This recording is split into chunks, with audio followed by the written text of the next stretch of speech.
Hello everyone. Stefano, you, yes, your mic. Thank my you. bad. Sorry, guys. So nobody heard. All right. So perfect. We'll start again. So Stefano Cretini here with Lance. I'm sure everybody has seen his videos if you're here. So Lance is going to answer questions for us from the community. We have a bunch that were posted on the videos, as well as people in the live stream can ask questions as we're doing this live. So without further ado, Lance. Yeah. Hi there out there. And I did want to say, just make a comment about my last show on here that I mentioned. I throw all of my kitchen gray water on the compost, but I forgot to mention that I had 3 to 4 compost piles going at the same time. So I make a compost pile, and for 2 weeks that gets gray water, and then I make the next pile, and that for 2 weeks that gets it. Gray water on it, and then the third pile, and in the spring I'm making 4. So and then when the first pile is finished, I shred it, make another pile, and gray water goes on that. So if you just have one pile, gray water all the time will make it way too wet. Yeah, so that was my little comment from our last show. Perfect. So one question from Mark Belanger. From another guy in Colorado, when do I buy? Where do I buy seeds for my garden? Yeah, that's a good question, because I actually haven't bought seed for a really long time. But we have a local organic seed grower here in the area, High Desert Seeds, and you can get that one. Fedco, a lot of people buy from a large company called Fedco. There's some out of the east that you can get. You just have to start trying them and what's there. And I'm sorry, I'm not very educated in all those different companies. Again, I don't buy stuff. And actually what happens now is people say, hey, Lance, you want to try this seed? And they give it to me. And some stuff I will try, and some I don't, because I know it won't work here. And this year, like I'm having, so a friend about 6 or 7 years ago gave me this 2 ears of this burgundy corn. At first I thought it red, but when you really look at it, it's burgundy. And who knows how old it is? So I sprouted some of the seeds, and so I'm going to plant that this year. So that'll be my main new product. But again, just look around out there. You can organic seed, and if you're in this area, we will be having a seed swap March 16th at the Hearth in Peonia. I know it's in the afternoon, but I don't know exactly the time. And that'll be at the Hearth, and it's at the Learning Council. That's right. The Learning Council. So they have a website you can look up, and they have a schedule of all of that. So there'll be about 7 of us, maybe more, with our homegrown seed. And they call it a seed swap, but it's really a seed giveaway. That was my experience anyways. The ones, just because I got some input in there, heirloom seeds and organic. If you just Google that, there's a few good companies. I'll put a link to Seed Time. They're like a gardening calculator where you put your map of what you want. It's completely free. They also sell heirloom seeds. So if you do sign up for that calculator, then that's a good resource for seeds. Next question from Sugar Creek Off Grid. He mentioned voles got into one of the beds. How did he get rid of them? Actually, when the voles showed up later on, this is a perfect example of prey and predator. We call them ermines. Actually, ferrets or weasels showed up within a month, and they ate them all. Wow. Yeah. And I haven't seen those ferrets or weasels since. But the voles are back, so I will be seeing them again. So I wanted to just step real quick back. Yeah. We have heirloom seeds, and then there's hybrid seeds, and there's open pollinated. Open pollinated and heirloom are pretty much the same. It's just that heirloom is like 50 years or older. Okay. And the hybrids, and you have to look and see if they say PVP, plant varietal protection, and that means that they've been patented. So technically, you're not supposed to regrow them for seed. Technically. Yeah, technically. But who's going to come to every garden in the United States or the world and do that? Gotcha. I love that. So yeah, if you didn't have the predators, how do you get rid of voles? I trap them. Okay, just a simple trap. Yeah, but they actually, it's funny, but rodents or mammals in general are very habitual, and the voles, you can see their pathways right on top of the ground in the grass or whatever. They make pathways. You put your trap right on there, and they don't need peanut butter. They don't eat peanut butter. They eat grass and seeds and that kind of stuff. So I use a live trap, and I take them up the road.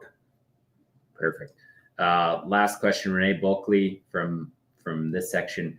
Lance, is it better to run the rows north-south? What is the majority of the roads running? Why are the majority of your rows running east-west? Thank you. Oh, first we'll go to north-south. We live in the north. If you plant your rows east-west, when the plants are tall, the north side of those plants don't get enough sun. So that's where that comes from. The reason why mine are pretty much, you're right, they're about east-west. They're really more southeast and northwest.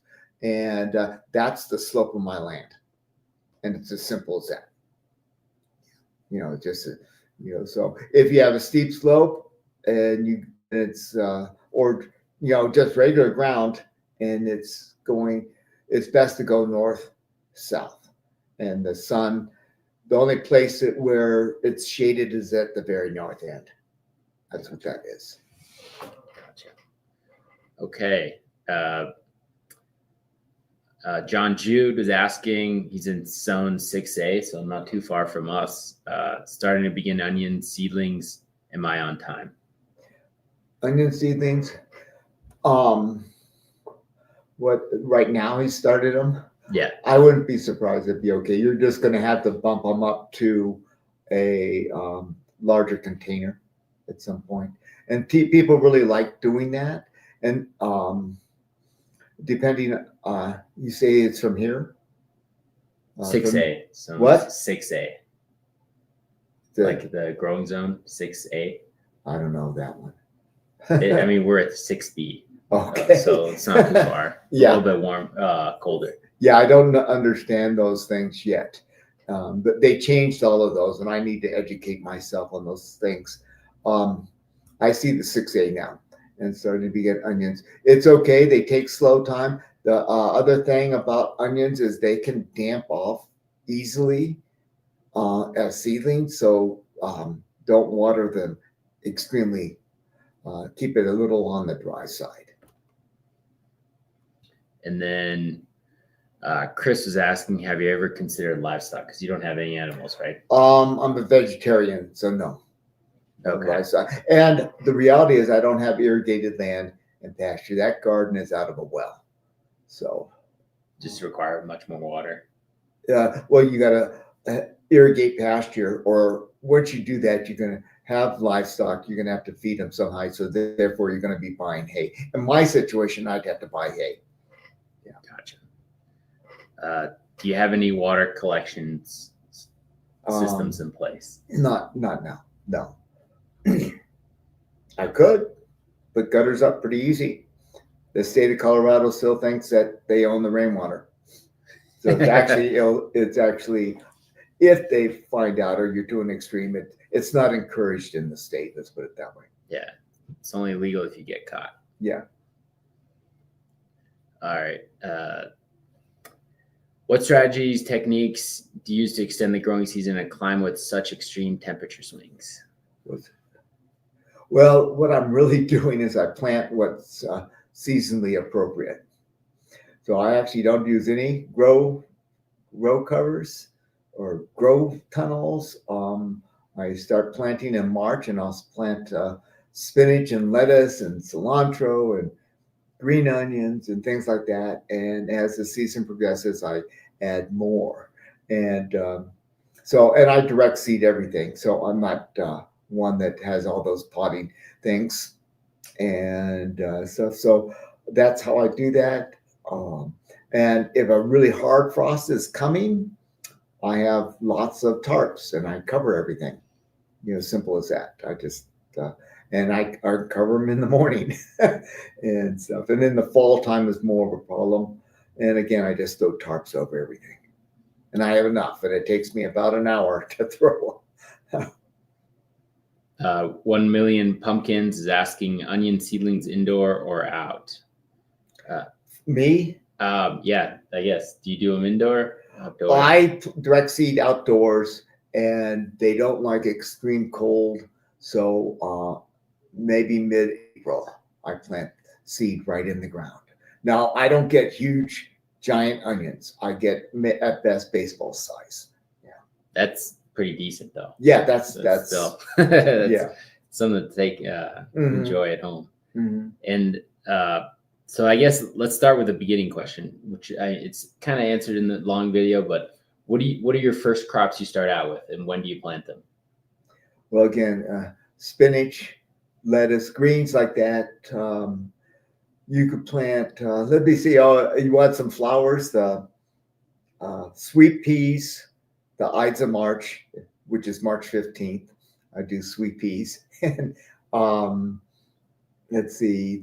Then I don't plant it. Traditionally in North America, early potatoes are Good Friday. In my situation, it's too early. They're all going to freeze off. Now, freezing doesn't kill them, but it stunts their growth. So I plant another week or two later than that. Carrots are, again, they don't like a hard frost, but it'll probably be mid-April that I do those. And then as the ground warms up, I just continue to plant. And maybe mid-May to early June, I can plant your hot season, your corn, your squash, and all those kind of things.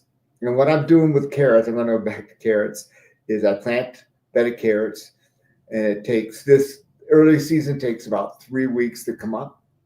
And when it comes up, I'll plant the next bed because I am planting 5 to 6 beds of carrots. And to thin those is really the time consumer. And so I'm only planting a bed every 2 to 3 weeks. And so I'm thinning carrots for a long time. You know, Carrots your big crop though. You sell that locally. Yeah, last year there was probably over 3,000 pounds of carrots in those 5.5 beds. Wow. And you get like $2 a pound or something? I think it was 250. 250. So yeah, it makes some money. Oh yeah, little garden. That's a lot. Yeah. So let's move on to. But we can continue talking about planting because I'll plant every 2 weeks throughout the season lettuce and cilantro and green onions and dill. And this is just so I can have them fresh. And not very much, just what I can use in 2 weeks. And then then I'll plant in mid-July kohlrabi for a fall crop. And then late July, I'll plant more peas, actual edible potted peas, in late August. And then first week of August, I plant my fall crop of spinach and a large patch of spinach, large plants of lettuce, cilantro, radishes, daikon radish. What else? There's beets, and I plant those, and I plant them that first week of August, and I will get a fall crop come late October with those guys. Yeah. And one thing too, I mean, you have 40 years of experience, so like I'm a beginner gardener. We got it good because I would always ask you, like, Lance, what should I plant now? Yeah. But if you don't have Lance on speed dial, Yeah. this year I'm trying out Seed Time. It's like a wonderful calculator. You just put your garden. I put the link down there.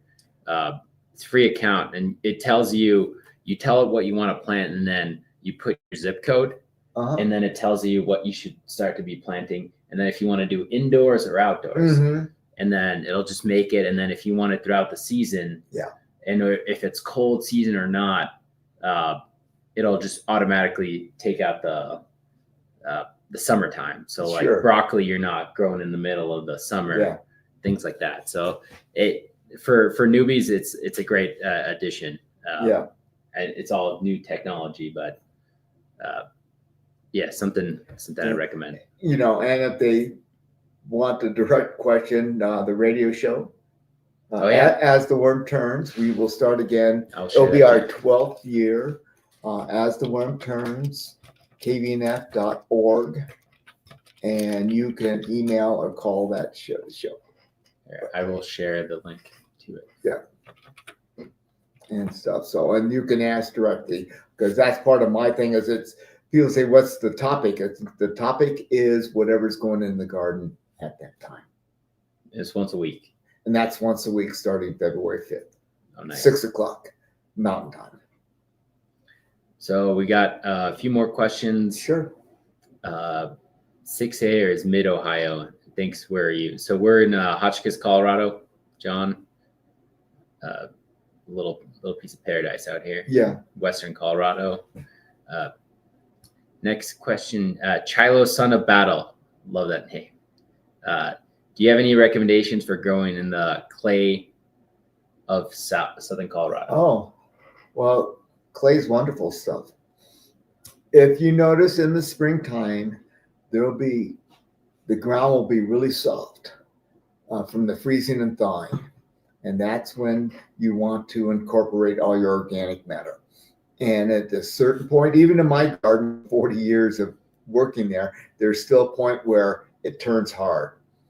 And so you just have to pay attention. So if the ground's not frozen, here the ground's frozen. We've had some cold weather.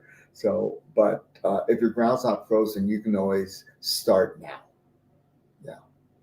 And just get a lot of plants in, right? Get a lot of organic matter in the ground now. And manure of any sort. And if you still have piles of leaves or grass cuttings or spoiled hay and straw, take a little bit longer just because they're coarser, and you just mix that in. Or you can do the lots of people like in that clay just putting that stuff right on top of the ground and planting, making holes in it and planting that way. Yeah. And it just takes time. And it just takes time. I never had a time frame of when this soil was going to get soft. I just kept on doing it. And yes, you have your failures or not so good production here and there, but you'll get there. Yeah. The next question, Folksy Mama, what are the best ways to battle potato beetles and squash bugs? Well, potato beetles, even though we're in Colorado, this side of the Rocky Mountains, the western side, do not have potato beetles. So chickens, you could, I don't know if guineas work there. The squash bugs is a really big one though. And the main thing is keep the garden as clean as possible. And if you go looking around your sheds and piles of wood in your yard, the squash bugs are winning over in there. So just start now. I've seen them in my garden shed where I have all my tarps stored. I pulled a few tarps out, and there's squash bugs in them. And there's the other thing is if you're going to plant regular, you stay on top from the very beginning. Once the leaves get about 2 to 3 inches on the early plants, that's when the squash bugs start to show up, and get rid of that first generation. Or you can plant later in mid to late June and bypass that. They won't even come in your garden, stay in your garden, let's put it that way, because there's no food for them. So, and just squash them. I have, what can I say? You got to stay after them. Some people say spraying a soapy water they don't like. And if you're going to pick them and stuff, go out there in the evening, water around the base of the plants, because that's where the squash bugs are. They don't like water, and they come up, and they're easy to find. And all the eggs are on the underside of the leaves, and sometimes they're on single lines down the seeds. The leaf stalk is where they're at. So you just got to stay after. It's persistent. We always talk about persistence, and just stay after them. And we'll find out some more information. The Rogers Mesa Research Station here in Hotchkiss has got grant money to study squash bugs and how to deal with them. So they're actually going to be doing research for the next couple of years on this. Nice. Yeah. That's awesome. Yeah. There's also just some other things you can try. Taking essential oil of sage or thyme, 10 drops to a gallon of water, and spray it. They don't like it. So that might just, all these little things are going to help. Yeah. I have a good friend, Justy. Mm-hmm. You might know him, but he's out here, and he's like, he swears by what you said earlier. Plant June, July, June, no squash bugs. No squash bugs. And you might, if you're going to plant that late, you might start those squash in pots and then transplant them instead of putting seed out. That would be another way to, so you've already got them growing. Yeah. And then I had one friend who has guinea fowl. He says those things are like velociraptors. Okay. They would go in twice a day into the garden because they couldn't, and just clean up. So if you're into livestock, that's a lot of people are really getting into the Indian runner ducks. Is that the right name? Yeah. And those do really good with insects, and especially those kind. And probably also, well, they wanted them mainly for the grasshopper. Oh yeah. Yeah. That's another issue. All right, let's go on to grasshoppers. That's a big one here. Mm-hmm. Grasshoppers? Yeah. Yeah, let's see. Well, in the spring, if they're come out, if who knows, with this cold weather might have thinned them out some. But you can use spinosad when they're small. You can use spinosad, and that will kill them. And that's a bacteria, I think, and it's in all garden stores. And just ask the people there you're looking for spinosad, and that's, I think it's about 4 tablespoons to the gallon, and you spray it right on them, and that will take care of them when they're small. And the other thing that I used last year was a mixture of 2 tablespoons molasses, 2 tablespoons sugar, and 4 tablespoons of hydrogen peroxide in a gallon of water. And so I was making a 2-gallon mix. So, but anyways, and you spray that, and what happens is the grasshoppers have to eat it. So you spray it on the leaves. You spray where they're eating at. So in one sense, they're sort of getting attracted to it, but they can't digest the sugars, those carbohydrates, and that kills them. And the hydrogen peroxide actually, sorry to say, makes them explode. So I'm going to write it down for everybody. 2 tablespoons molasses. 2 tablespoons molasses, 2 tablespoons sugar, and 4 tablespoons hydrogen peroxide. And what strength? Oh, just hydrogen peroxide out of the grocery store. Yeah. Just so like a 5%. Yeah. And the instructions given to us at the radio show was spray in the evening. I sprayed when I had time. You know, sometimes in the evening, sometimes in the morning. And also, and that's 1 gallon of water. That's 1 gallon of water. Yes. Another thing that will kill the grasshoppers when they're young is neem oil. And I think that's about a tablespoon or 2 to the gallon. The problem with neem is it will kill other insects, your beneficials. So once you start seeing beneficials show up, like whenever I spray my raspberries, because grasshoppers love raspberry plants, I didn't use neem because the bees are in there pollinating. Yeah. Okay. Sheila was asking, would you do the back to Eden method for Colorado gardeners? Back to Eden. I don't know if you're familiar with it. No, I do not know. So it's basically pile like a foot of wood chips, and you let that decompose, and then you plant into that. Well, any kind of mulch will work. So yeah. I see it more practical in smaller gardens than large gardens. I don't do it. Personally, the only thing that I actually mulch is the potatoes. Otherwise, everything's packed into those beds, so they're shaded. But yeah, you can mulch up to 6 to 12 inches, but just knowing that you're going to have to plant plants in that to get seed to come up is a whole nother story. And you have to pull the whole row apart, put the seed in the ground, and as the seeds come up, you push the mulch back. There's another person that used to do this quite a bit. Is Ruth Stout, and she did the mulching or high, and she would just use hay, whatever she could, and she did had wonderful results with just this heavy mulch, no tilling at all. Now I happen to like turning soil, so that's what I'm doing.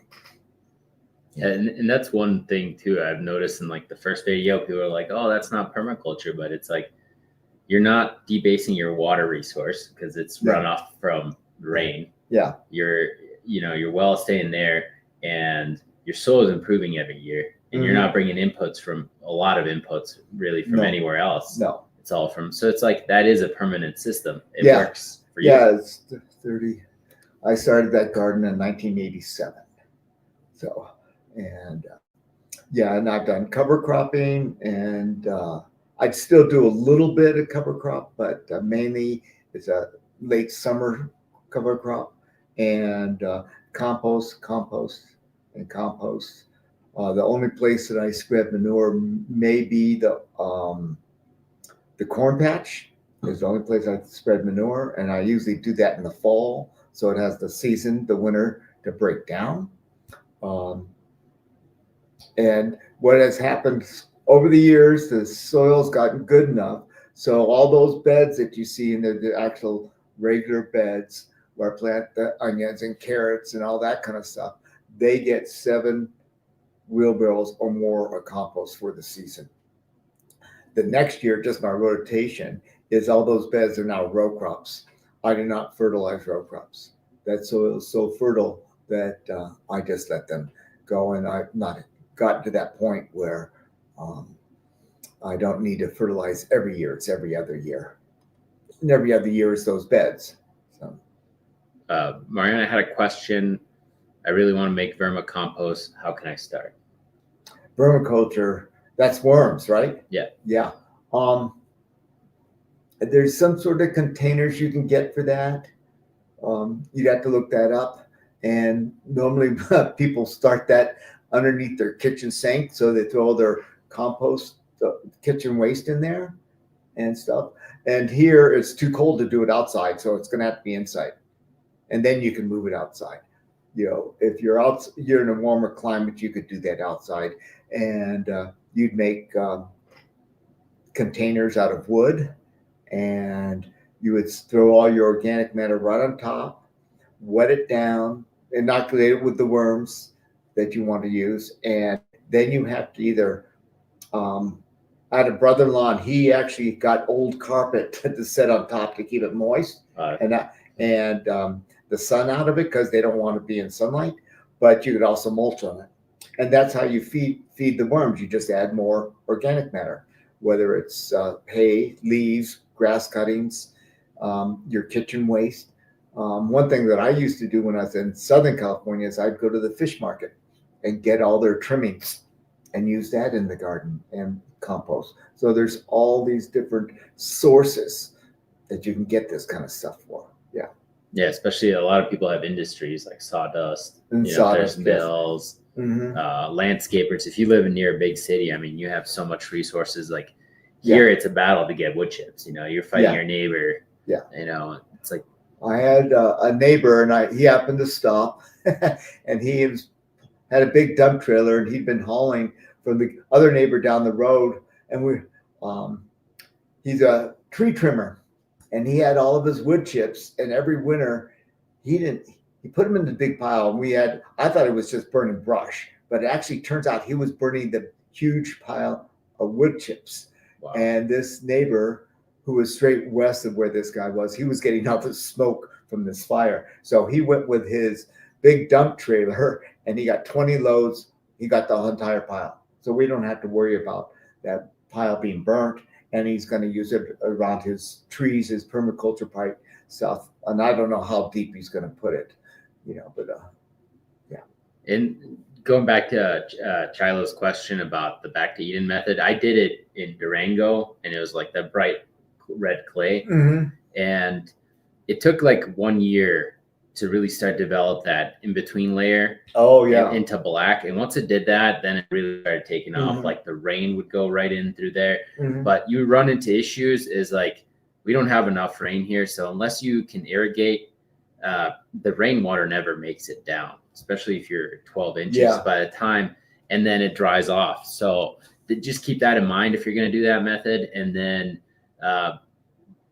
the fertility is for a garden can be an issue, but after a little bit and as it breaks down, then you'll be fine. It's really good for fruit trees and like berries, things like that. That's what I would, if you want to harvest right away, I think raised beds or doing what Lance does is a good way to get initial harvest. Yeah. And if you're going to be doing this back to Eden way and stuff, and you're first starting out, I would go to somebody's garden that has all that soil, the rich soil, and just take a shovelful, get like 5 buckets, 5-gallon bucket, not 5 by 4, and inoculate your soil with that live stuff. Get it mulched in, and then come back and put that starter, good soil, good active compost in there, and then you have it, because otherwise soil and what you do is going to take a year just to get started.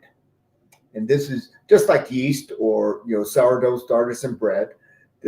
You're doing this with the soil. Same thing. How would you reanimate spent gardening potting soil from last year? Any ways besides composting it?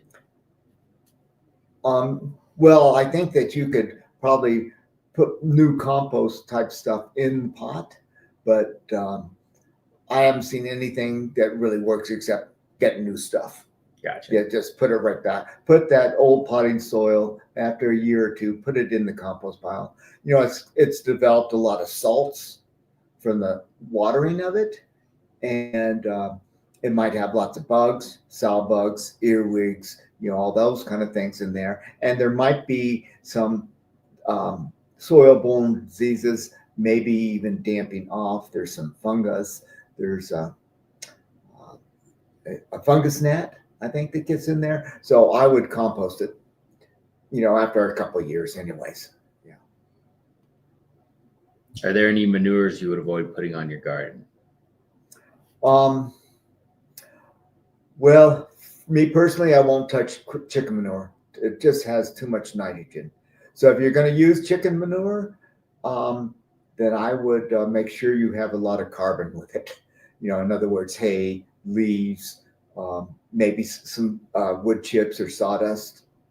And we're lucky enough here that we got a sawmill that actually, it's not really sawdust, but it's Like shavings. It's more like you can get shavings, you can get wood chips. They actually can get those things, but it's the chips off of it. It's say the size of pea gravel or smaller, and they got huge piles of it here. That works really well too. Yeah, and stuff. So let's see what other types of manure. If it's in a feedlot situation, it might have a lot of salt in it. And it also might have steroids.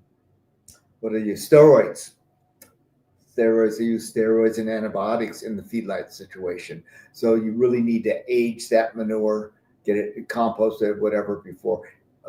I think here in Colorado, the state law is it has to age for a year for that feedlot manure before you can use it in your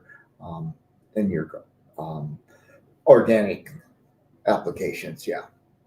You know, but I really like goat when I can get it. I really like sheep when I can get it. All right. I really like, what I can get now very easily is horse. And if you have some well-fed cows, and the best cow manure is coming from the cow calf when the calf is nursing. For some reason, the minerals and stuff that's in that manure is really, really good. Yeah. The one thing to avoid is make sure they don't, on the hay that they feed the horses or cows, is there's an herbicide called, I think, Firestone, and it takes 4 years to break down, and it'll kill all your nightshades. So like tomatoes, potatoes, those won't grow in your garden anymore. That's another one. That's good you brought that up, because if these animals have been wormed just in the past 2 weeks, a month, that worming medicine will stunt the growth of everything in your garden.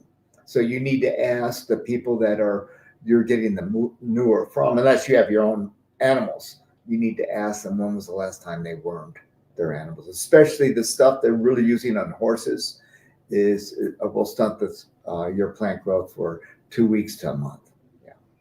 And can you talk about the best way to preserve seed? Because I feel like that's the link between every gardening season, is being able to store your own seeds. Like, how do you do it? We didn't do too much on the long video. No. Oh, well, you want me to talk about homegrown seed? Yeah. Okay. Well, first of all, the first thing on homegrown seed is leave it on the plant in the garden as long as possible. It gets totally mature. And then say for lettuce, for example, lettuce. And once it's starting to dry out, and what happens is the wind starts to blow and your seed ends up on the ground. So what I do at a certain point, and you'll have to take this judge, you'll see how much seed is falling. I actually cut the plants off at the base and lay them on sheets. and let them further dry, and then I clean them up that way. But the longer they can stay on the plants, the more mature they dry out, and then once you got them clean to your satisfaction, it's your own seed, so you don't have to clean them like it is for a seed company. And then you store them in rodent-proof, bug-proof. I use jars, mason jars, any of that kind of stuff will work. I actually have stuff with 5-gallon buckets with the rubber seal on them. You know, those kind of things will work. And you want them out of light. So I actually hang sheets over the shelves because they're in my garden room. All those seeds in the garden room, there's windows there. So I actually have sheets over those buckets of seeds. And I have seed that's still germinated after 15 and 20 years. You know, so keep them cool, dry, and light will ruin them more than anything else. You know, and humidity. So you want them cool, dry, and no light on them. And like I know with corn, you want to take the seeds in the middle of the cob. That's a whole nother thing. Yeah. But what Stefano was talking about was in corn, it grows in the middle of the stalk. So if you take an ear corn, if you take the seed from the bottom third, that will make the plant get smaller, shorter, and stockier. And therefore the raccoons get an easier job at it. If you take the seed from the top of the ear, it'll make the plant get taller and weaker, and it will fall over easier. So you take the seed from, this is corn, from the middle of the ear, and you can do whatever you want with both the top and bottom of that ear, and save the seed on the cob until you're ready to plant. It will store longer that way. All my corn, if you came to my house, I showed you my buckets of corn, they're all on ears, still on the ear until I'm ready to plant. But there's a whole nother thing, and maybe another day we can get into that. And I don't have that list. I have a list that's not memorized. And it is how to regenerate old seed, and where you actually can select the seed on the plant or the flower to enhance that quality of that plant. Like, you know, if it's root crops, you don't take, like beets, you don't take the seed at the end of the stalk. You take it from the middle and bottom. You know, so leaf crops are generally up on the top. What I understand, flowers you take from the top. First flowers that bloomed, that's where you get the best seed. And I actually do have some of this memorized. Cucumbers. The first cucumbers that are at the base of the plant, those are the ones you save for seed. And so what I do with the cucumbers when I'm growing them out for seed is I put a ribbon around the base of that cucumber, and that means don't harvest it.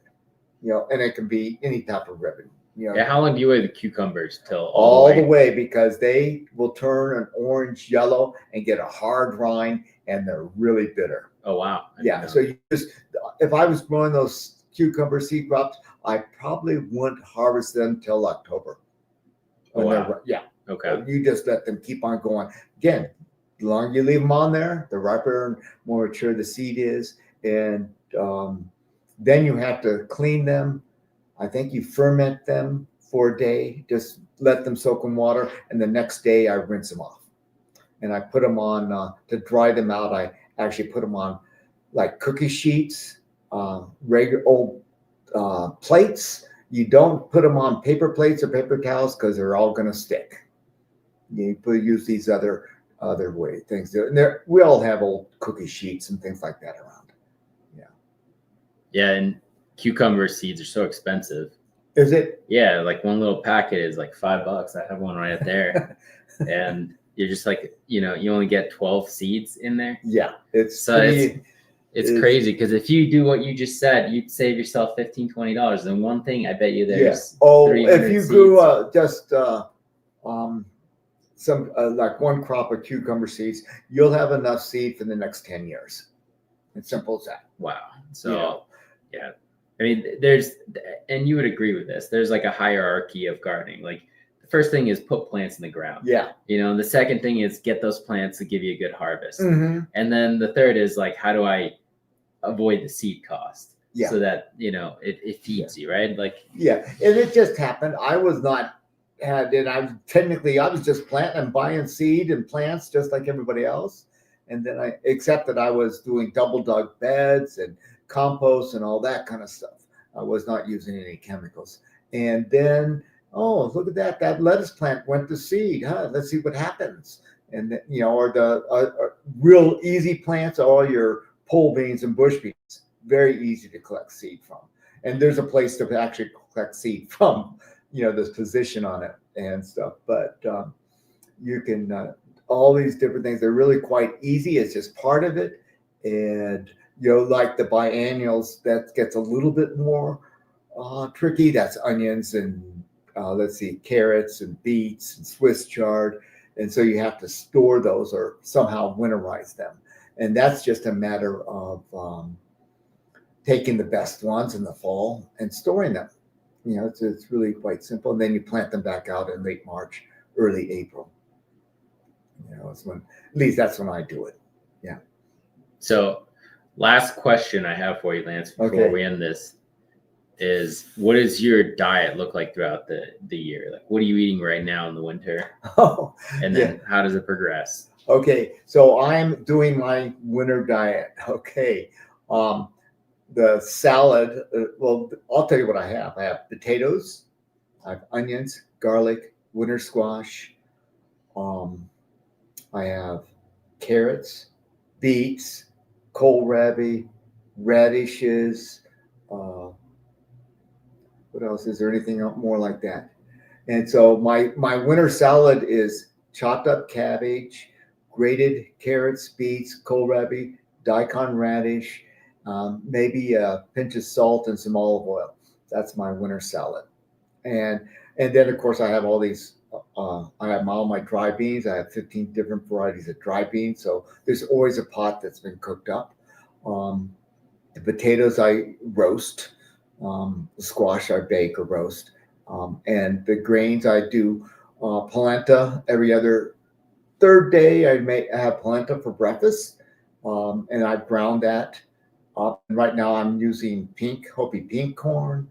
Next round, who knows what's next in line? I don't know. I got pink, blue, Mandan Bride, which turns into that's a multicolored, and that turns into a lavender, and then colored, and then I have a yellow flint. Those are the 4 corn. And then I do a cracked grain cereal for breakfast, some rolled oats, and once a week I like fried potatoes. But it's fried potatoes with carrots, onions, garlic, dried tomatoes, and what else did I put in there? Oh, and a couple eggs. Yeah. And I'm just rotating, and I make bread, and I'm going to make some bread soon, probably in the next week. And that's grain. That's turkey red wheat, rye, spelt, amaranth, and I can do another half cup, and it's either barley and I have 4 types of barley, and it's kamut. What else have I put? Oh, I have Sonoran white wheat. So there's all these different things in there. And then the poppy seeds are my own poppy seeds. So I put those in there. Yeah. And I just rotate that all around all the time. All year round? Yeah.